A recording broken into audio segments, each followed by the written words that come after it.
हरे कृष्णा। श्रीमद् भगवत गीता के शब्द शब्द मंत्र ही हैं और इन मंत्रों के द्वारा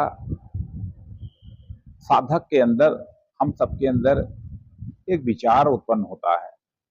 वास्तव में विचारों के नाते ही एक मनुष्य आसुरी प्रवृत्ति का बन जाता है या दैवी प्रवृत्ति का बन जाता है। इसलिए जो विचार हैं व्यक्ति के, वे बड़े महत्वपूर्ण हो जाते हैं। भगवान श्री कृष्ण ने श्रीमद् भगवत गीता में 16वें अध्याय में दैवी प्रकृति के लोगों के अंदर कौन से गुण होते हैं, जो आसुरी प्रवृत्ति के इंसान हैं उनके अंदर कौन से गुण होते हैं, इनका बड़ा विशद वर्णन किया है। मैं सभी गीता साधकों से आग्रह करता हूं कि एक बार इस पूरे अध्याय को गहराई में जाकर के पढ़ें। और ये अध्याय विशेष करके जो हमारे युवा वर्ग के विद्यार्थी हैं उनके लिए बड़ा ही प्रेरक है, क्योंकि उनको कैसा जीवन जीना चाहिए इसमें विस्तृत रूप से भगवान ने प्रकाश डाला है। आज हम श्रीमद् भगवत गीता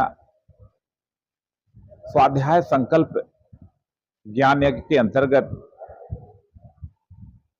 इसी 16वें अध्याय के एक श्लोक का पाठ कर रहे हैं, जिसमें कि आसुरी प्रवृत्ति के लोगों की कैसी सोच होती है, कैसे वे जीते हैं, इसके बारे में प्रकाश डाला गया है। यह समग्र नहीं है, और भी श्लोकों को पढ़ेंगे तब पूरा आसुरी प्रवृत्ति के बारे में हमें पता लगेगा। आसुरी प्रवृत्ति का आदमी मानता है कि यह संसार अपने आप उत्पन्न हो गया है, यह तो स्त्री और पुरुष के संयोग से सृष्टि चल रही है। वो भगवान को मानता ही नहीं है, उसके अंदर इतना अहंकार आता है। आइए आज हम इस नित्य गीता स्वाध्याय संकल्प के अंतर्गत 16वें अध्याय के 11वें श्लोक का पाठ करते हैं और फिर इस पर चिंतन करते हैं। श्री भगवानुवाच चिंताम अपरिमेयाम च प्रलयांतामुपासिता कामोपभोग परमा एतावदिति निश्चिता।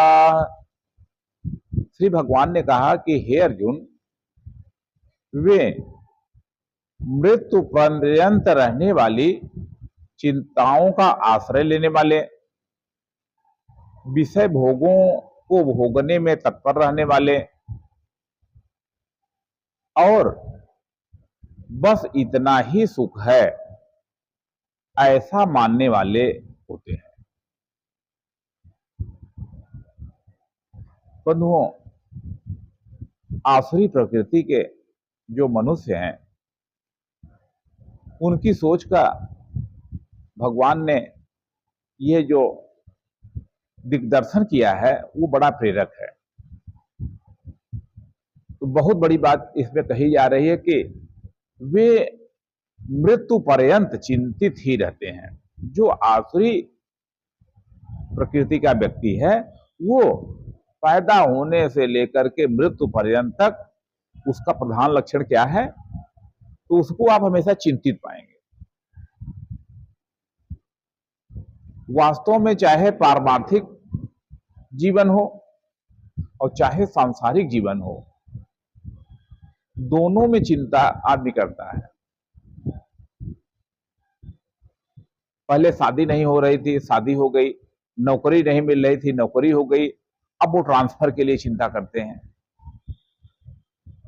फिर जिंदगी भर एक से एक काम आते रहते हैं और उसमें वे लगातार चिंतित बने रहते हैं। कोई आदमी राजनीति में जा रहा है, आज इस पद पर है, कल उस पद पर है। ऐसे तमाम संगठनों में तमाम कार्यकर्ता हैं, वे निरंतर बस इसी बात में लगे रहते हैं कि मैं कैसे और ऊंचे पद पर पहुंच जाऊं। चिंता उनको बनी ही रहती है। और इसी प्रकार से बहुत से जो साधक हैं, जो आध्यात्मिक जगत में काम कर रहे हैं, वे भी चिंता करना शुरू कर देते हैं कि कैसे ये हो जाए, कैसे वो हो जाए, कब भगवान दर्शन देंगे, कब ये हो जाएगा, कब हमारे अंदर इस शक्ति का जागरण हो जाएगा। कितनी प्रकार की चिंता करते रहते हैं। तो यहाँ पर भगवान संकेत कर रहे हैं कि चाहे किसी भी प्रकार की चिंता है, अगर कोई आदमी चिंतित है, इसका मतलब उसके अंदर आसुर वृत्ति है, आसुर स्वभाव है।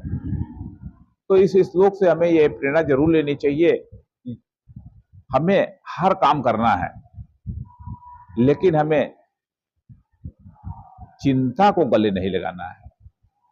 चिंतन करना है, कैसे कार्य में सफलता मिलेगी, कैसे हमारी समस्याएं हल होंगी, ये उसका चिंतन करना अलग बात है। लेकिन चिंतित हो जाना ये ठीक बात नहीं है। तो भगवान ने इसमें आसुरी प्रवृत्ति के लोगों का ये जो लक्षण बताया कि वो अपरिमेयाम चिंताम, न खत्म होने वाली चिंता, लगातार बढ़ने वाली चिंता में वे मृत्यु पर्यंत लगे रहते हैं। दूसरी बात क्या कही जा रही है? कामोपभोग परमा, वे विषय भोगों को भोगने में लगातार तत्पर रहते हैं। कभी वे विचार ही नहीं करते हैं कि मनुष्य जीवन का उद्देश्य क्या है।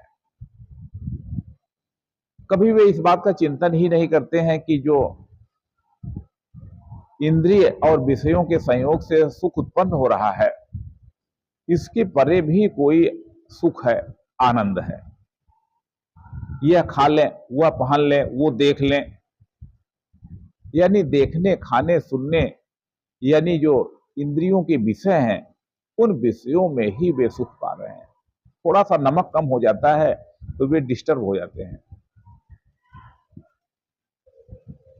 इतना ज्यादा प्याज लहसुन का प्रयोग करेंगे कि लगता है कि प्याज लहसुन में ही पूरा सुख भरा हुआ है। तो आप देखेंगे कि जो आसुरी प्रवृत्ति का आदमी है, उसके अंदर जरा भी संतोष नहीं है विषय भोगों में सुख के प्रति। उसके अंदर लगातार असंतोष बना रहता, क्या खा लें, क्या पहन लें, क्या देख लें, कैसे हम ज्यादा सुखी हो जाएं। वो इसी में तत्पर रहता है और अपने दिशा से भटक जाता है। तो कामोपभोग परमा, और जो और भी बड़ी महत्वपूर्ण बात कही रही है